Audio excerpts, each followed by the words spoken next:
So when they get the... Oh, I should... Yes, look. Yeah. Okay, so we'll sit back so you can actually see us.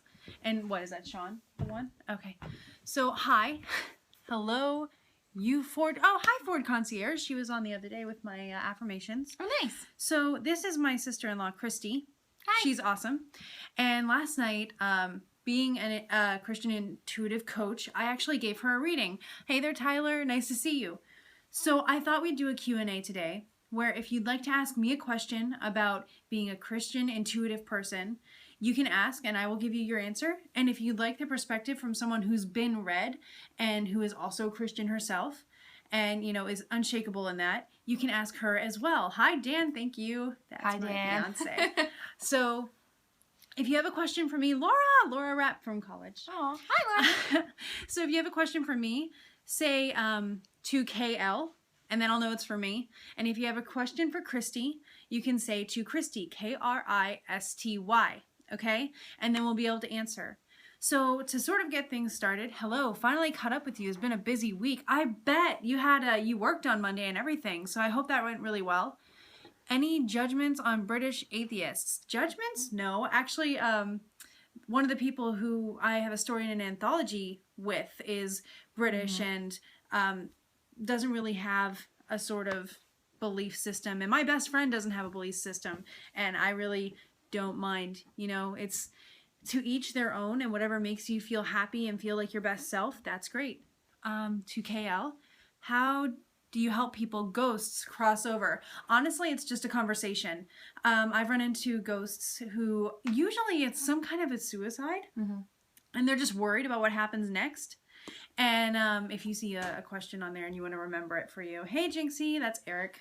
I don't know his last name, but he's really cool. Cool. So basically you just talk to them and you just have to kind of bring them to understanding, figure out where they are, what they're aware of, and then just let them know what reality is and comfort them. And then hopefully they'll feel better and be able to move on. It's just like a person. So yeah, and I'm sorry if we're slow at getting to some questions. If we don't answer your question, repeat it and hopefully we'll see it. So, came in late. We're answering your questions. I am a Christian intuitive, so it's like a psychic, but oh, you're Laura. You know me, Laura. So I'm answering questions about what it's like to be psychic and Christian at the same time. And Kristy had a reading last night. So if you have a question on what it's like to be read, you can ask her. And it was an amazing one. It took like 2 hours, but a lot of good stuff was coming in. So we're just answering all sorts of questions about that. So feel free to ask them. If you're talking to Kristy, Kristy. Hi, honey. There's Kristy's husband and my brother. And if you're talking to me, go ahead and say KL. Would Christians vote for Kanye in 2020? That is between them and their positions. What does be read mean? Oh, so when I give someone information and I do what I call a reading on them, it's just me getting information basically from God for that person and giving them information about themselves, what they need to know, things like that. And I have the ability to know things about them, know how they're feeling and stuff like that without having to be told. And I see this as an affirmation for that person's faith, because if I can know something that I'm not supposed to know, then this is real, you know? So when I give them something that they need to hear, it's something that they can take with them and believe, because they have kind of more concrete proof that way. So that's what being read is. Last night we spent a couple hours just figuring that out. And bonjour to you too. Oh, thank you. I'm glad you approve. That's so cool. So between questions, I'll give you a short story about how I got started with this. And I'll try to make it quick because I want to make sure we do get to your questions. We only have like 7 minutes because she's got to go back home. So you definitely can. Absolutely. I have an awesome church. I love my church. How did the reading last night differ from what you do with... Oh, Laura? It's pretty much the same, only I've gotten better since you and I have done readings. So if you want an updated one, if you're talking about coaching, because she's one of my coaching clients, we focused a lot more on emotions that she's feeling rather than life direction. We got started with that kind of thing, but it was more about emotions and conflicts and stuff and just what their meanings are. What do I cover in readings? I will go through and figure out where you have the most blocks in your life. And by blocks, I just mean the area of your life where things seem to be kind of in a rut. And I'll bring that up with you and kind of say it for you and put words to those feelings, and then help you with messages about what they mean in your life, what purpose they have, and how you can get through them. So a lot of coaching does kind of come into that. Yes, gangsters do go to church. Everybody can go to church. Yeah, absolutely. Hello there, Haruna. Nice to see you. So, yeah, I got started with this when I was 10, when I was about to have brain surgery. And a woman from my then church was bringing up therapeutic touch with me. And she just wanted to teach me. Readings are really cool. They're fantastic. And when we get together next, you can definitely have one if you want. So she taught me a little bit about therapeutic touch and just meditative prayer and all this stuff. And I had an affinity for it. And I started, you got it. So I had an affinity for it and I started getting involved in it. And I actually died during surgery. And this is how this is one thing that has always helped me keep faith, because I died in surgery. And at the same time, she was on an airplane and got this overwhelming feeling that I needed prayers and energy and help. So she wrote down the time and prayed for me.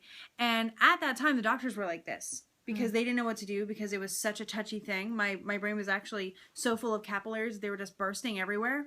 And that's the exact time that I came back. So the doctors didn't do it. They didn't use anything on me to bring me back. I came back without assistance. And I believe that God brought me back and that she was assistive in that, in praying for me. So that's always stuck with me. And I will always tell that story because it's so stinking cool. So do we have any more? Me too, right? I'm so glad I'm here. But do we have any more questions for like Kristy on what it's like to be read and things like that? Yes, he did. I do things with auras. Yes, I do. I work with chakras and auras and stuff like that, because scientifically I know they exist and they can really help give a guideline for me on what I can do. And it's God's way of saying, here's your general stuff and here's how you know what to ask me so I can give you information for them, you know? So I'll know that there's a block in the throat, which is usually communicating yourself and expressing yourself. And I'll be like, okay, God, they have issues communicating themselves. Give me details. He'll give me details that they can verify. Kristy, does it feel scary? Oh, it was not at all. There wasn't any point that I was worried or confused. Except for the beginning when I was like, whoa. Yeah, she went through and checked on my chakras. Did I have anxiety? I'm going to jump to that one. Yes, I have anxiety all the time. But I felt really calm and I felt really at peace, and I knew that she was going to hit on things. This isn't my first reading with Krista, and I've had no, a we're few. not nuns. No. I'm engaged, she's married. Yeah. I knew what to expect a little bit, but last night was different, and she was able to kind of hit on areas, and she knew things I hadn't previously told her. So it was really affirming and comforting to know that someone really... Thank you, Dan. Thanks, Dan. It was comforting to know that, you know, she was getting it and she was understanding everything, and I felt like I was in really good hands. So it wasn't overwhelming. It wasn't and it actually was, I'm 25, you are? 28. Awesome.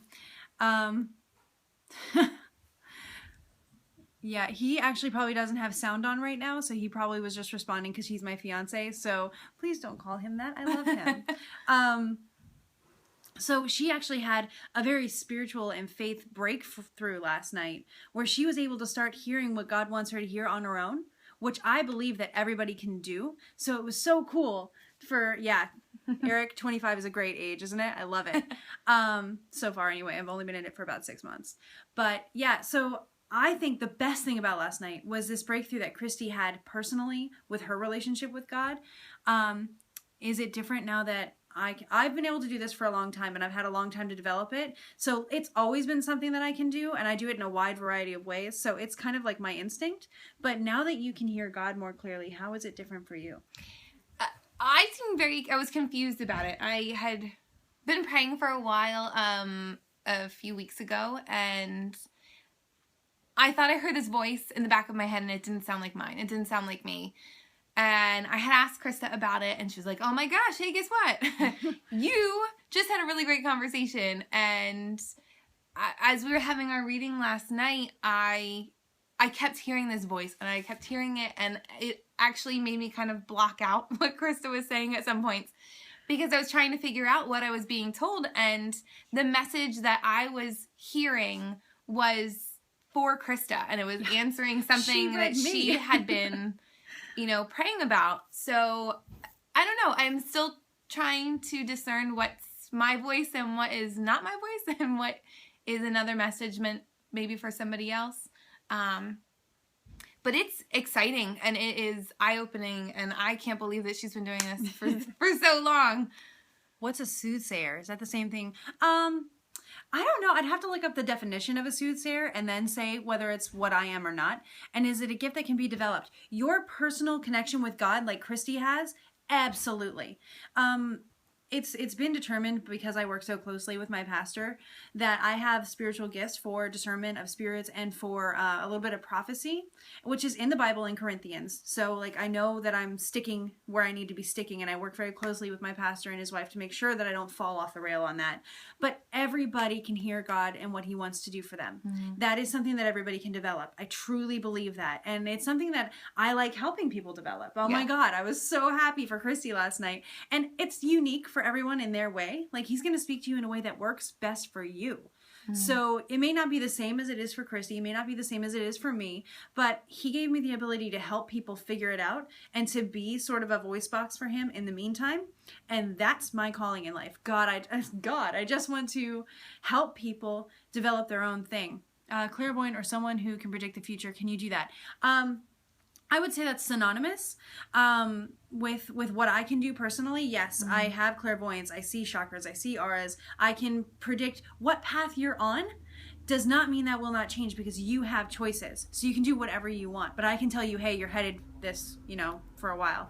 And I did. I remember that back in college when I was kind of getting better at it and learning my way. So yeah, I would say they're synonymous. I do think that different impressions have been put on different words. So one word may make someone uncomfortable while another one may make them feel more comfortable. And you have to be careful with that kind of thing when you're in my position. And oh, cool. I did not know that yet. That's so cool. Awesome. We can talk about that later, because I love when that happens. And I hope they were all good. But yeah, so we have time for one more question.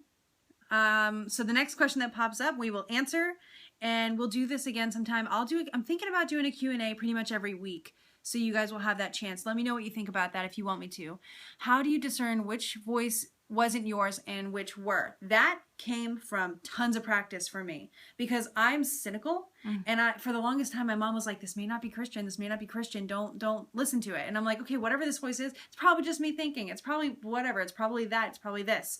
But for me, I've gotten used to it over the years, and I can tell when I've never had that kind of thought, or I'll never use that kind of words. And if I say something to someone and it means something to them, then I know it wasn't me, right? And a lot of the times it comes in and goes out a lot faster than I can think it.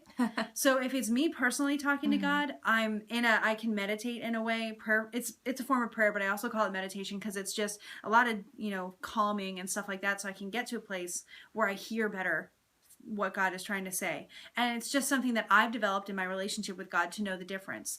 But from your perspective, how is it? Where it kind of started where I felt like, okay, this doesn't really sound like me. It actually, I kind of have a high-pitched voice. It sounded like a male voice in the back of my head. And I don't really think like that. And it just, something sensed, it felt different. It felt like it wasn't my own thought. Because then I started to question, well, where did it even come from? Like, it didn't, for the conversation and at that point that we were having, it didn't really make sense. So and it'll keep repeating until you say it, and you'll just be like, I can't get this out of my head. My head's too crazy. And then you say it, and it's like, I'm okay now. And it kept getting louder and louder and louder, and there was more emphasis. And so I had to stop Krista, and I had to say, there's something in the back of my head, and I'm really sorry. I'm going to apologize, because I don't remember anything you just said. How dare you cut me off? But here's the message that I just keep hearing, and what does it mean, and where is that coming from? Because I don't think it's a message that I had or was supposed to have. So yeah. So I will be back next week to do another Q&A, and we can do this again. Whenever I see Kristy again, because I don't see her enough. I know. we'll probably do this again, and she can tell you how her journey is going and getting used to it. So I usually do not ask specific reading or questions in my reading. I will go by where your energy blockages are and then ask about that. So we'll get to more of that kind of stuff, and I can talk to you about that personally, Laura, because you're my friend. So you can just text me that kind of stuff, you know. But I will be back next week doing this. If you want to learn more about me, like I've got a blog and everything, there's a link in the comments. It'll also send you to free affirmations that you can download to get you through your day and have a great time, and you can give me suggestions for that too. But link is in my profile on Periscope, so go ahead and check that up. My sweatshirt is so cool. It says, "Be yourself because everyone else is taken." That was one of my affirmations for a very long time. But thank you so much, Eric. I hope you guys have a great day, and you know, just be yourself. Keep gratitude as your attitude, as I always say. Live in the moment, because this is where your control is. And just know that you're awesome. I was just about to say it. You are awesome. And I hope you guys will subscribe if you want to do my morning affirmations that I do throughout the week. And now I'm going to make Sunday Q&A. I like it. Thing. Yeah. So I also do all kinds of weird stuff. So just be here if you want to see it. And I hope you guys have an awesome day. Thanks for being here, guys. Bye. Bye. Oh, no, I'm so bad at this. Bye.